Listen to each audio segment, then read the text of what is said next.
Welcome to today's session. We're going to be going over one of the performance-based questions today on cryptographic modes of operation. So let's take a look. I want you to focus on some specific techniques when you go through these performance-based questions. So let's get started. So first, read the instructions, carefully review the sentences within the message verification process, and then use the drop-down selectors to fill in the missing components and complete the sentences. So using drop-down selectors to select the missing components. Let's read the scenario. Okay. As a sysadmin, a system administrator, at your company's help desk, you are tasked with training 2 remote employees on how to validate their messages so that their sender identity and message integrity can be confirmed. Both employees frequently use public Wi-Fi, and their internet traffic could often be at risk of modification from malicious users. As a test, you have them send a message that applies cryptographic techniques, which allows you to check if other security issues exist that need to be addressed. All right, so a couple things to take note with this scenario. We have 2 employees. They frequently use public Wi-Fi. They're remote. You want to pay attention to these keywords that are going to give you context here. We have 2 remote employees. They need to validate their messages and provide sender identity. So what key feature or key security concept does that hint at?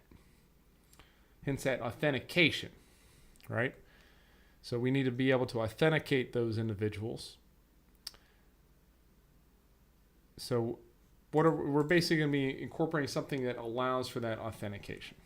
Okay. So here we have, so if we're thinking about things that provide authentication, mostly what we're referring to is a digital signature, and that's probably what we're going to get at here. All right, so let's read this first. I recommend reading this before you start looking at the drop-downs, because the drop-downs have lots of red herrings, and you don't want to key in on an answer before you know the context. So Alex creates a SHA secure hashing algorithm 1 hash of the original message. Okay, so we have a hash here. This is a hash of the message. Remember, a hash, a cryptographic hash, is a one-way function. So we take the message, we apply the hashing algorithm, and then we're going to get a fixed string from that message. So that SHA-1 hash is always going to be the same length. The character is going to be different, but it's always going to be the same same length, regardless of the number of inputs. We could put a message in there, we could put, a whole book in there and hash it, and we're going to still get the same number of characters in the hash. All right, then she encrypts it with, and to create something. Okay, so let's take a look at encrypts it with. So encrypts it with Alice's public key, Alice's public or private key, Bob's public or private key, a digital signature, original message, a SHA-1 hash. To create a public or private key from Alice or Bob, a digital signature, original message, or a SHA-1 hash. Okay. So if we're going to be providing authentication, so Alice can prove her identity, she would need to use, if we're using asymmetric encryption, remember asymmetric encryption uses a public and a private key pair. So if we're using asymmetric encryption here, Alice would need to encrypt that using her private key. Okay, so we would select here Alice's private key. This is going to allow anybody who receives the message to decrypt it using Alice's public key, because the public key is readily available to anybody, to provide that authentication. All right. Now, when she encrypts this hash with her private key, she's creating the digital signature. So we're going to select digital signature there. All right. So now she attaches. So what does she attach? We have this digital signature we created. So remember, looks like all of these are going to be the same. Yes, they are. So, except for this one. So Alice is going to attach her digital signature to the original message and deliver it to Bob. Okay, so we've created a digital signature, and this first part goes about the steps of creating that digital signature. And now we're attaching that digital signature and sending it with the message to Bob. Now Bob decrypts the original message, which contains, now what does that message contain? Well, we attach the digital signature to the message, so you know the message contains the digital signature. So decrypts the original message containing the digital signature using Now, we made that digital signature using Alice's private key. So Alice's public key, the one that's available to anybody, has to be used to decrypt it. And when Bob decrypts it using the public key, he's able to authenticate that came from Alice. And ensure data integrity, because we can ensure that the message was not altered. If the message was altered, the hashes are going to be different. Okay. So when he decrypts this using Alice's public key, he gets a SHA-1 hash of the original message. Okay. So he has that hash. So basically Alice hashed her own message and encrypted it with her private key and then sent it off with the message. So what Bob can do is Bob can decrypt that digital signature using Alice's public key and then also hash the message and then compare the two hashes. If the two hashes match, Bob knows that the message was not altered when it came there because the hash should be different. If anything changed in the message at all, the hash he would get from the message would not match the hash of the digital signature. And that's how you protect data integrity and provide authentication because you know Alice was the originator and the author of the message. I hope that makes sense. I like this question a lot because it really does teach the whole process of digital signatures, and it kind of demystifies the digital signature process. So he gets a SHA-1 hash, the original message.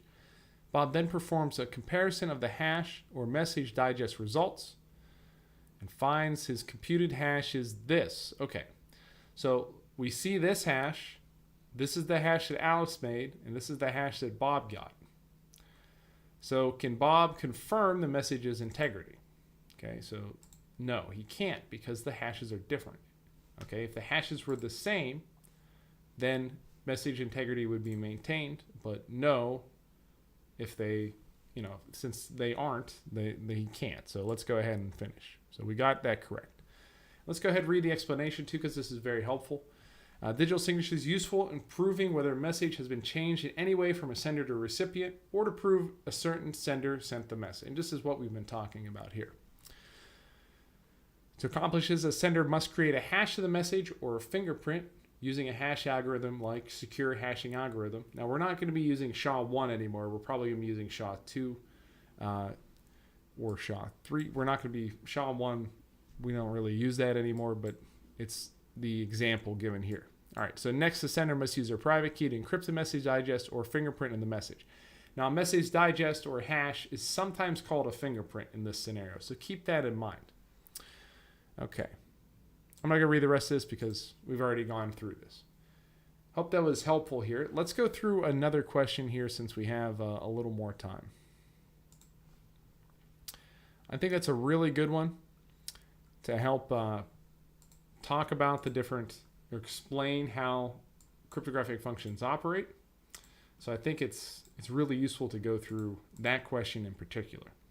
Okay, let's do another kind of authentication, or let's do an account. Let's do the account policy question.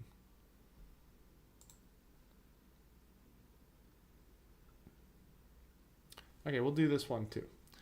All right, so again, when you approach these questions, read every little bit carefully, okay? So this one, based on this scenario, use the drop-down selectors to disable Bob's user account, change the file server administrator password, and select the management features that need their access credentials changed. And select the management features that need their access credentials changed. Not really the best worded sentence there, but that's okay.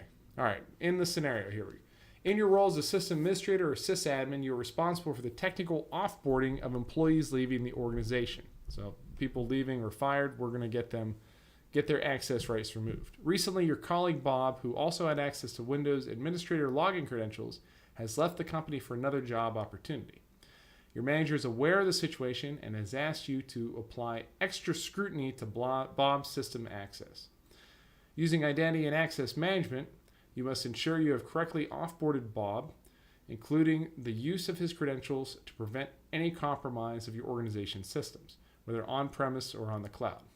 At a minimum, your manager expects you to perform the following: Disable Bob's Windows Server access, change administrator credentials for a specific mission-critical file server, evaluate network security device access, Windows Active Directory security group access, and Windows Server on Azure Cloud administrative access, and make a decision regarding credentials. Assume that Bob had administrator level and least privilege access across your company's IT management features. All right. So let's take a look here. So we have to perform the actual commands here. It looks like use the Windows Server 2016-2019 command tool to disable the account for Bob. Okay, so you have to know your Windows commands. So for the test, this is very important because you can have questions like this that are going to ask you specific commands. Okay, so we have C, users administrator. All right, so what are we going to select as our commands here? We have some drop downs. Let's see if these are the same. No, these are going to be different. Or are these the same in each instance? Okay, these are the same. All right. So first off, what's the first command? Net administrators, net user, net local group, or user add. Okay. So based on this, even if you didn't memorize your command, you should probably understand there's going to be some syntax involved. So user add is not going to be the one. You're not adding a user. We're going to be disabling something. So probably, and you could probably puzzle this out if you didn't know the command. Net user is what we're going to be using. That's the syntax. Net, then user, okay? And then we're going to select the user. And we're going to have to make an assumption here on what his user account's named. It doesn't tell us explicitly. It tells us his name's Bob. So let's make an assumption that his name is Bob, okay? Now this is going to be the user, the account, the name of that user account. So let's assume it's Bob and say active no. So when you're typing this out, net space user space Bob space no. Okay, and then again, use the Windows Server command tool to change the administrator password for the file servers. Okay, so now what would this button? This would be again net user. Okay, and then we're going to have to select an account, and we're going to assume the administrator account still is called administrator probably. This can be a little misleading because in the scenario it does say we are a system admin. So some people could be thrown off here, but it's just saying, based on this context, it's saying administrator here and Bob here. So we're going to say administrator, and we're going to assume that the administrator account is also called administrator. All right, and we're going to change it to this funky password, enforce least privilege. Okay, select other management features that should have credentials changed since the employee left the company. Now this is where you need to look at the scenario and see what he had access to. Okay, so he had server access, a mission critical file server, Active Directory security group, and Windows Server on Azure cloud administrative access. All right, so it doesn't say that he had access to this. Assume that Bob had administrator level and least privilege access across your company's IT management features. Okay, so it assumes that Bob was administrator that had access to all of these. Okay, so administrator and least privilege access. All right, let's see. So it doesn't specifically say that he had access to these, but it says here that he has assumed that Bob had administrator level and least privilege access across your company's IT management features. So with that sentence there, we can assume that he had admin access to all of these services. So let's go back and take a look. So network security devices. So we need to, now Bob's manager decide. The manager has already asked us to take a look at this, so we don't need to, we're making the decision here. Change credentials, okay, delegate changes, downgrade access, no change needed. So for the administrator, we would want to change credentials, okay? Now, this is saying that for network security devices, we have the administrator and Alice as users that can modify this. So since the administrator is listed there, we're going to go ahead and hit change credentials because we want to change the credentials since Bob's leaving. He has credentials to those. Active Directory security groups, server administrator, data administrator, domain controllers. We're going to want to change credentials for there too. Okay. And then Windows Server and Azure, administrator Alice Bob. And Bob's explicitly listed here, and this could throw a lot of people off because you have Bob here. But remember, this scenario says that Bob has admin access to all across the company. All right, so we're going to have to select change credentials.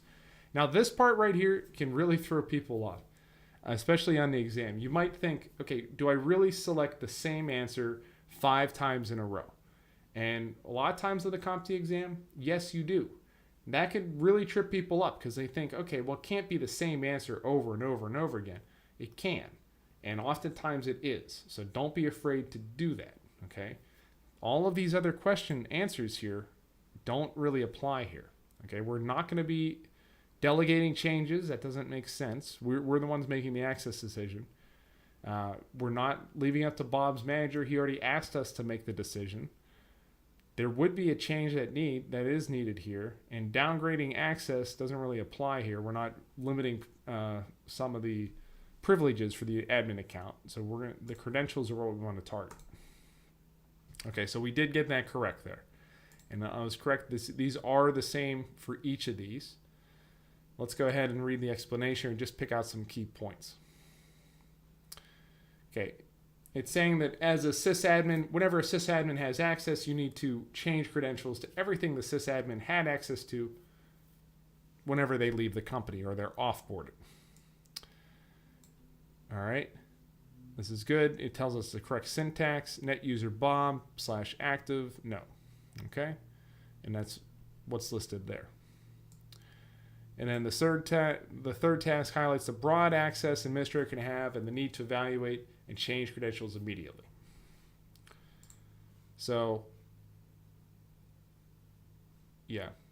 It says that we can assume that he has access to all these credentials, all these resources, because he had administrator access. And that's what that one part of the scenario said for us. And yeah, so pretty good. I think I hope this was helpful to shape your thinking when you get into these performance-based questions. They can be very tricky, and you know, if you're having any trouble with this, please let me know. Leave a comment or leave a chat. Be happy to talk with you more about it. If you have, if you're looking for Security Plus training, please check the links in the description. We offer live training and self-paced training. We have access to these performance-based questions to practice. And I hope you had a good time today and this was helpful. Thanks so much for watching. Take care. Have a wonderful day.